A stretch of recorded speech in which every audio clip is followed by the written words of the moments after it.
Hi all, ஒரு beautiful flower design thread work வச்சு எப்படி பண்ணலாம் அப்படின்றத பார்ப்போம். சில்க் த்ரெட்டில் 6 ஸ்டாண்ட்ஸ் எடுத்து நீடில் உள்ளே இன்சர்ட் பண்ணிவிட்டு 2 கார்னர்ஸையும் நல்லா நாட் போட்டுட்டு அதுக்கப்புறம் ஸ்டார்ட் பண்ண ஆரம்பிக்கணும். கீழேருந்து ஊசியை உள்ளே விட்டு மேல் பக்கமாக கொண்டு வந்ததுக்கப்புறமா நீடில் ஒரு 3 டைம் சுற்றிட்டு அதுக்கு பக்கத்தில் இருக்க ஒரு பாயிண்ட் தள்ளி குத்தணும்.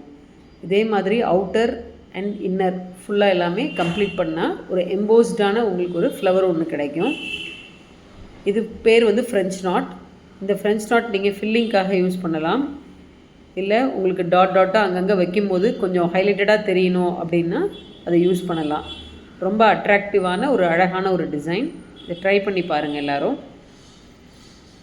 இந்த த்ரெட் எடுக்கும்போது கொஞ்சம் கேர்ஃபுல்லாக பண்ணணும். எந்த இடத்துலையும் நூல் சிக்கு இல்லாமல் இருக்கணும். சிக்கு இருந்ததுன்னா உங்களுக்கு அது பார்க்குறதுக்கு நீட்டாக வராது. சுற்றி நீங்கள் போடும்போது ஒரு சர்க்கிள் மாதிரி ஃபார்ம் ஆகும். அதை கம்ப்ளீட் பண்ணதுக்கப்புறமா இந்த ப்ளவுஸில் எப்படி இருக்குதுன்னு பாருங்கள்.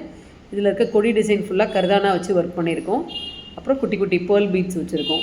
பார்டரை ஹைலைட் பண்ணியிருக்கோம். ஸோ இதில் சீக்வன்ஸ் ஒர்க்கோடு மிக்ஸ் பண்ணும்போது அந்த ஃப்ரெஞ்ச் நாட் ரொம்ப அழகாக இருக்கும் பார்க்குறதுக்கு. எப்படி இருக்குதுன்னு சொல்லுங்கள். தேங்க்யூ.